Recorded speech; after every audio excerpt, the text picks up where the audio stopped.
There are few things that one can depend on in life, but one thing that I could always depend on was that Hal and Mary would be each Sunday sitting in that pew right there. While we were all on Zoom, and Mary and Hal joined in on Zoom every week. When we were worshiping outside, they were there, and as soon as we were back in the sanctuary, there they were every Sunday, right back there.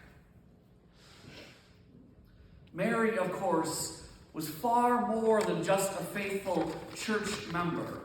This is simply an example of her character. Faithful, dependable, committed, reliable.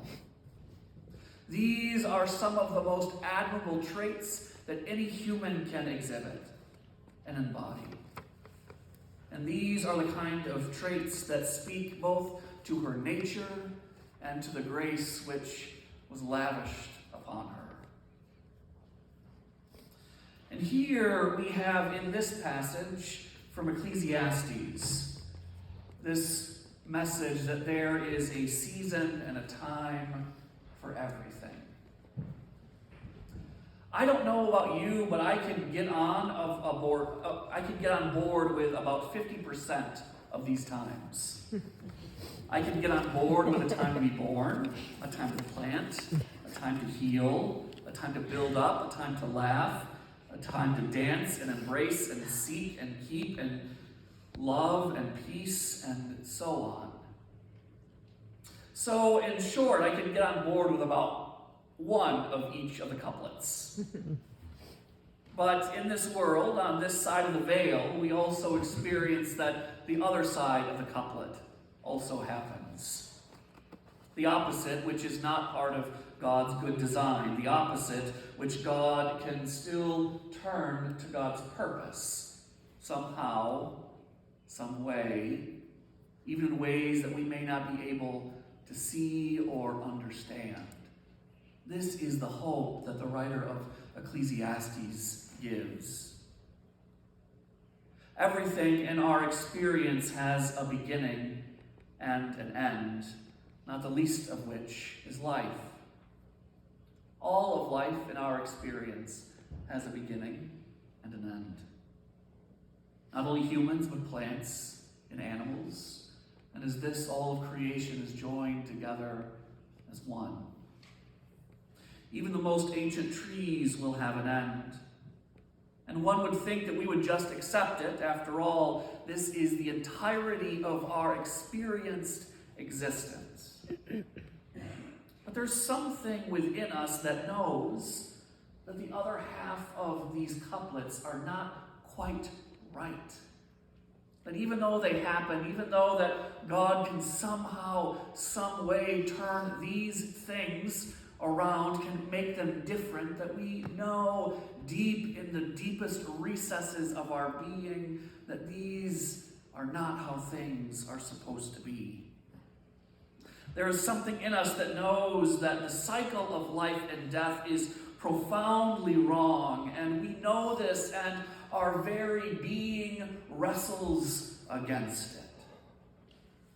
That even when we know that everything has a season, our guts revolt against the idea, and this is the tension of the life of faith within us.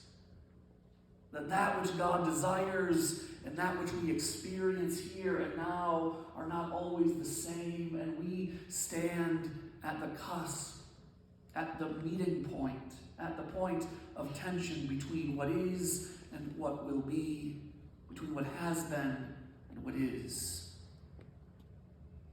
Some may read this from Ecclesiastes as just about fate, but I don't think it's just about fate. This isn't just about how things just happen. This is part of how things exist, how God is involved in the world, often in ways that we don't understand. These reflect the rhythm of life as we know it. And the writer of Ecclesiastes invites us to take a step out onto a ledge of faith, the ledge that invites us to see beyond seeing and to comprehend beyond comprehension. That God is not doing something which is bad, that God is not snatching away from us, that God is not sitting idly by while these things happen. But perhaps God may be taking something which is wrong and somehow, some way making it different. That God is taking something that is broken and will ultimately heal and restore it. That God makes things right in their time.